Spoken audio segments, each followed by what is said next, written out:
Ratna doctor Sreekumar சகல உலக மக்களின் அனைத்து வித பிரச்சனைகளுக்கும் தீர்வு கண்டுள்ளார். ஜோதிடம், எண் ஜோதிடம், வாஸ்து, கைரேகை, ராசிக்கல் தேர்வு, அயல்நாடு செல்ல, கடனை தீர்க்க, மேல் படிப்பு பெற, திருமணம் விரைவில் நடக்க, தொழில் சிறக்க, வேலை கிடைக்க, குழந்தை பெயர் வைக்க, தொழில் பெயர் வைக்க, ராசிக்கல் தேர்வு செய்ய, சோழி பிரசன்னம் பார்க்க, கம்ப்யூட்டர் ஜாதகம் பார்க்க, 48 வருடம் அனுபவம் பெற்ற ஜோதிடர் ஆலோசனைகளை பெற ஜோதிட ரத்னா டாக்டர் ஸ்ரீகுமார் முன்பதிவு பெற்று சந்திக்கவும். உலகம் முழுவதும் பரவி வாழ்ந்து கொண்டிருக்கின்ற தமிழ் ஜோதிட சொந்தங்கள், டாக்டர் ஸ்ரீகுமார் ஜோதிட சேனலின் சார்பாக என்னுடைய நன்றி கலந்த வணக்கத்தை தெரிவித்துக் கொண்டு கணபதியினுடைய மூல மந்திரத்தை இப்பொழுது நாம் பார்க்கலாம். ஓம் கம் கணபதேய நமக என்ற இந்த மூல மந்திரத்தை யார் ஒருவர் அன்றாடம் 9 தடவை சொல்லி வருகின்றாரோ அவருடைய சொந்த பிரச்சனையாக இருந்தாலும் சரி அல்லது எந்த பிரச்சனையாக இருந்தாலும் சரி, தடைகள், தாமதங்கள், கஷ்டங்கள், நஷ்டங்கள், இடையூறுகள், இன்னல்கள் அனைத்தும் உங்கள் வாழ்க்கை பாதையை விட்டு விலகும் என்றால் அதிலே மாற்று கருத்து இல்லை. மேஷ ராசிக்காரர்களுக்கு மே மாதம் எப்படி இருக்கும் என்பதை பார்ப்பதற்கு முன்பு மேஷ ராசியிலே உள் அடங்கிய பாதங்கள் என்ன? அஸ்வினி 1, 2, 3, 4 பாதங்கள், பரணி 1, 2, 3, 4 பாதங்கள், கிருத்திகை 1 என்று சொல்லப்பட்ட 9 பாதங்களை உள்ளவர்கள்தான் மேஷராசியை சார்ந்தவர்கள்.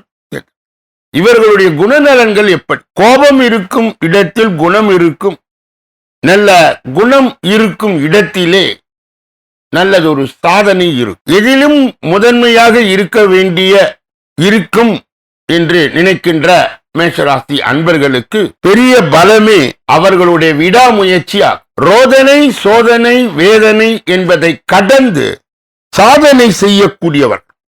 அப்படிப்பட்ட மேஷ ராசியிலே இந்த மே மாதத்திலே 4 பெயர்ச்சிகள் நடக்க இருக்கின்றது. 1 சூரியனுக்கு உரியது, 2 புதனுக்கு உரியது, 3 சுக்கிரனுக்கு உரியது, 4 செவ்வாய்க்கு உரியது. இதனுடைய பலாபலனையும் பொது பலனையும் இணைத்து மேஷ ராசியை சார்ந்தவர்களுக்கு சேர்ந்தவர்களுக்கு இந்த மே மாதம் எப்படி இருக்கும் என்பதை விரிவாகவும் விளக்கமாகவும் இந்த பதிவிலே நாம் காண இருக்கின்றோம்.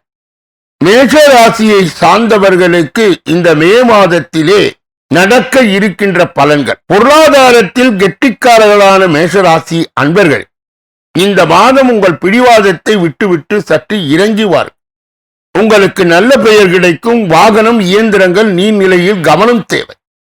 சோம்பல் கூடவே கூடாது. தந்தையாருடன் நல்ல இணக்கமான சூழ்நிலை நிலவும். குடும்பத்தில் சின்ன சின்ன கருத்து மோதுதல்கள் வந்து மறையும். கடன் கொடுப்பதற்கு முன்பு 1 முறைக்கு 2 முறை யோசிக்கவும். வாக்கு கொடுப்பதற்கு முன்பு யோசனை செய்து கொடுக்கவும். காப்பாற்ற முடியாமலும் போகலாம். தைரியம் சிறக்கும். அதற்கு அசட்டு தைரியம் எதிலும் கூடாது. இளைய சகோதரிடம் அனுகூலம் கிடைக்கும். வீடு, மனை, வாகனம், யோகம் பயன்படுத்தி கொள்ளவும். உத்தியோகத்தில் இருப்பவர்களுக்கு உங்கள் பணியிடத்திலே அங்கீகாரம் கிடைக்கும். சிலருக்கு இடமாற்றம் ஏற்படலாம். தொழிலில் லாபகரமான முதலீடுகளில் முதலீடு செய்ய தகுதியானவர்களுடைய ஆலோசனையை பெற்று செய்யவும். தூங்க போகும் முன்பு வீண் கற்பனைகளும் சந்தேகங்களும் கூடவே கூடாது. கலைத்துறையினருக்கு மிகவும் நன்மை பயக்கின்ற காலம் இது. தொடர் பணிகளால் கலைப்படுவீர்கள். வாழ்க்கையின் முக்கிய முடிவுகளை எடுப்பீர்கள். அரசியல்வாதிகளுக்கு உற்சாகமான காலமாய் அமையும். கட்சி பணிகளுக்காக கடுமையாய் உழைக்க வேண்டியது இருக்கும். நேரத்தை வீணாக்காமல் பயன்படுத்தி கொள்வது புத்திசாலிதான். மாணவர்களுக்கு படிப்பில் கவனம் தேவை. எச்சரிக்கையுடன் நேரத்தை வீணாக்காமல் படிக்கவும். வெற்றி நிச்சயம். குறுக்கு வழியில் நாடக்கூடாது. பெண்களுக்கு உடல்நிலையிலே கவனம் தேவை. மருத்துவத்திற்கு என சேமிக்க பழகுங்க. திடீர் செலவுகள் வந்து கடுப்பேற்றலாம். கவனம். வாழ்க்கை துணையுடன் அமைதியை கடைபிடி. அஸ்வினி நட்சத்திரத்தை சார்ந்தவர்களுக்கு, மேஷ ராசியை சேர்ந்தவர்களுக்கு இந்த மே மாதம் உடல் ஆரோக்கியத்தில் கவனம் அவசியம். ஆணாக இருந்தால் பெண்ணிடமும், பெண்ணாக இருந்தால் ஆணிடமும் பழகும் போது மிகவும் எச்சரிக்கை தேவை. எந்த காரியத்தை செய்தாலும் அதில் வேகத்தை காட்டாமல் மெத்ததனமாகவே செய்ய தோன்றும். பரணி நட்சத்திரத்தை சார்ந்தவர்கள், மேஷ ராசியை சேர்ந்தவர் இந்த மே மாதம் தொழில் வியாபாரத்தில் ஈடுபட்டு இருப்பவர்களுக்கு தொழில் தொடர்பான வீண் அலைச்சல்கள் உண்டாகும். பணவரத்து தாமதப்பட்டாலும் வந்து சேரும் சக ஊழியருடன் அனுசரித்து செல்வது நல்லது. கிருத்திகை 1ஆம் பாதம் உடையவர்கள், மேஷ ராசியை சார்ந்தவர்கள் சேர்ந்தவர்கள் இந்த மே மாதம் உத்தியோகத்தில் இருப்பவர்களுக்கு வேலை தொடர்பான கவலை உண்டாகும். குடும்ப விஷயமாக அலைய வேண்டியது இருக்கும். கணவன் மனைவிக்கு இடையே இருக்கும் நெருக்கம் குறை. மேஷ ராசியை சார்ந்தவர்கள் சேர்ந்தவர்கள் இந்த மே மாதத்திலே கடைபிடிக்கக்கூடிய தெய்வீக பரிகார முயற்சிகள் என்னென்ன? தினந்தோறும் அருகில் இருக்கும் சிவன் கோயிலுக்கு சென்று வலம் வருவது நல்லது.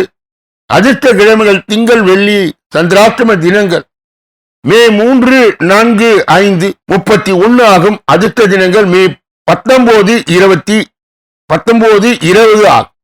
ஒவ்வொரு நாளும் காலை வேளையிலே 8 மணி அளவிலும் மாலை வேளையிலே 6 மணி அளவிலும் பிப்ரவரி மாத பலாபலன்கள் விரிவாகவும் விளக்கமாகவும் வெளியிடப்படுகிறது. அன்பர்கள் கூர்ந்து கவனித்து தங்கள் ராசி எது என தேர்ந்தெடுத்து பார்த்து பலாபலன்களை பெறலாம். இந்த பதிவை நிறைவு செய்து வேறொரு நல்ல பதிவிலே உங்களை எல்லாம் சந்திக்க இருக்கின்றேன். நன்றி.